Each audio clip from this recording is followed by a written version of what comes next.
Hello everyone, welcome back to my channel. So in this video we are going to learn about causal and non-causal systems. Causal and non-causal systems. Okay, so we have the same classification, causal and non-causal signals also, but don't get confused between them. Okay, so causal and non-causal signals are defined. If a signal is defined only for positive values of time, then it is a causal signal. If the signal is defined for both positive and negative values of time, it is a non-causal signal. If a signal is defined only for negative values of time, then it is an anti-causal signal. Okay, so system is different, right? So a system is said to be causal if its output at any instant, if the output at any instant depends on past and present values of input,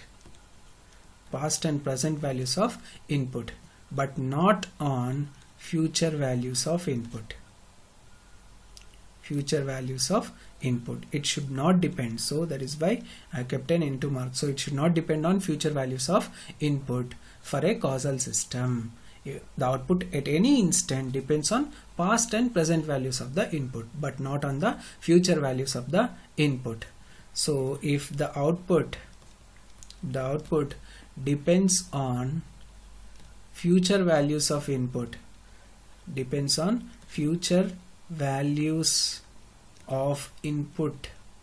then it is called as non-causal system. Okay, so the important point you have to remember is, in order to check the causality of the system, practical cases, that is for problems I'm telling you.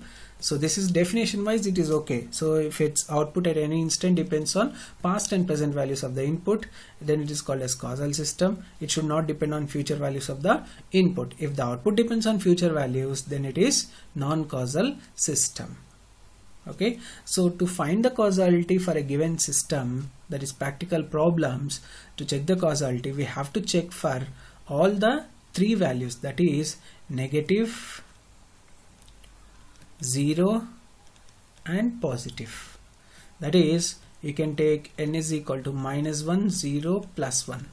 If it is satisfied for three values, then it will be satisfied for any value, because all negative values included, 0 is included, and all the positive values are included, right from +1 to infinity. 0 is also included, and -1 to infinity will also holds good. Okay, so we have to check for these values for discrete time, and for continuous time also you have to check for -1, 0 and +1. Okay, so checking this, we can say that whether the given system is causal or not. So for checking causality, you have to check for all the three values. At these three values, if the output depends only on present and past values of the input, then it is a causal system. Okay, let us take some examples, then you'll understand very clearly the concept of causality. So first of all, y of t is equal to some 2t plus 3 into x of t. 2t plus 3 into x of 3. So the output, suppose -1, for -1, t is equal to -1. As I've told you, you have to substitute for all the three values. 2 into -1 is -2 plus 3 is 1 into x of -1.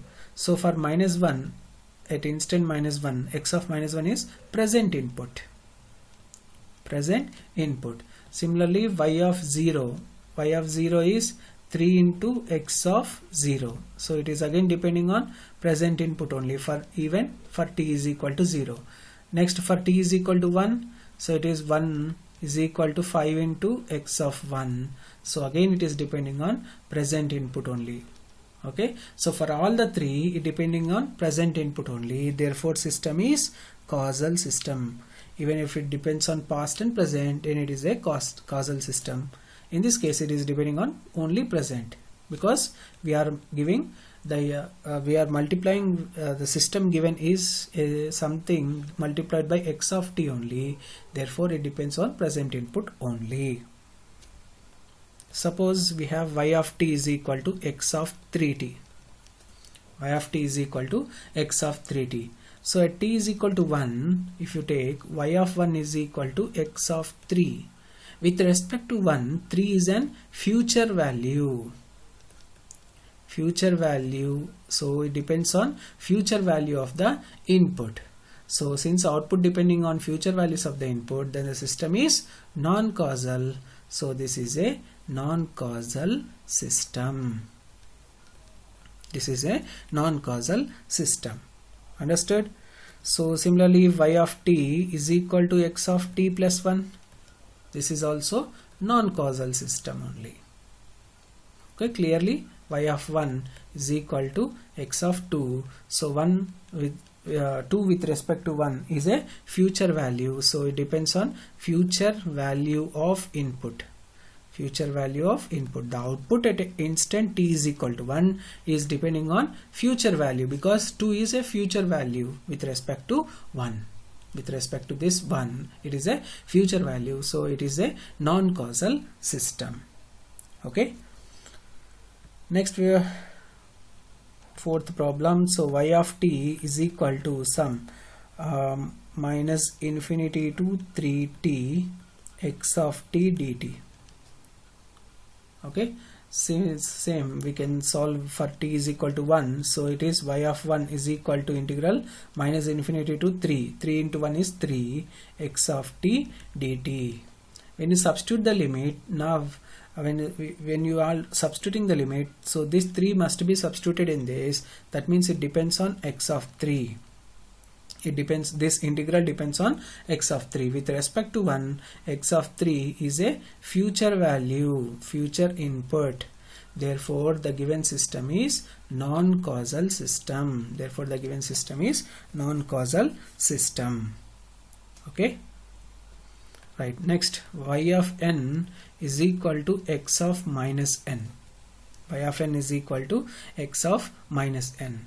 For n is equal to 1, so y of 1 is equal to x of minus 1. When you substitute n is equal to 1, this is the, so with respect to 1, minus 1 is a past value, so past input only, so it is depending on past input.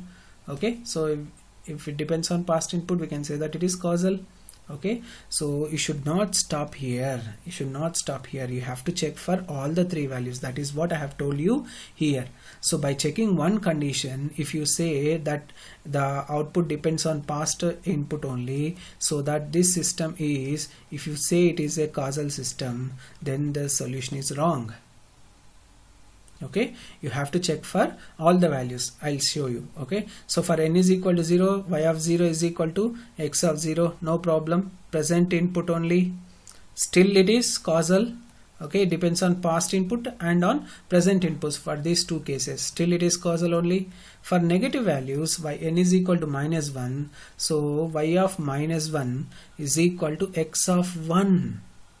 With respect to minus 1, 1 is a future value, future input. So even one of these 3 conditions is not satisfied, then also it is a non-causal system. For all the 3 values, it should satisfy the causality condition. In this case, 2 values are satisfied, but the third case is not satisfied. Third case is not satisfied. Even if the third case is also not satisfied, still it is a non-causal system only.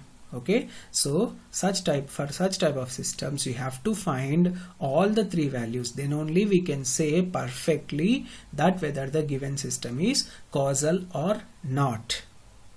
Okay, so that is what I have told you here. So you have to solve for all the 3 values, then only you can comment on causal or non-causality of the system. Okay, so last problem, we'll take it as y of t is equal to x of t power 1 by 2. X of t power 1 by 2. So when you find such thing, you have to take a perfect square root. Okay, so y of suppose 16 I will take, y of 16 I will take, so you'll get x of 16 power 1 by 2. 16 power 1 by 2 is x of 4, right? So with respect to 16, 4 is a past value only, because 16 before only you'll get 4, so it is past value only. Okay, so it is perfectly satisfied. So you can write it directly as causal, then it is also wrong. For decimal values, see, for decimal values, y of suppose 0.64, y of 0.64 is given by x of 0.64 whole to the power of 1 by 2. So 0.64 whole to the power of 1 by 2 is 0.8. With respect to 0.6, 0.8 is a future value. So output depends on future input. So therefore, even if it is not satisfying for decimal values also, even if it is not satisfied for single value also, then we can say that it is a non-causal system. In this case, in the sixth problem, it is not satisfying for decimal values. And now in the fifth case, it is not satisfying for negative numbers. Even if it is not satisfied for a single value of t, for any value of t, it should satisfy the causality condition. What is the causality condition? So output at any instant depends on past and present values of the input. This is called as causality condition. So this causality condition should be satisfied for each and every value of t, that is time. For each and every value of time, it should be satisfied. Okay, so this is how we can find for causality and non-causality of a given system. Okay.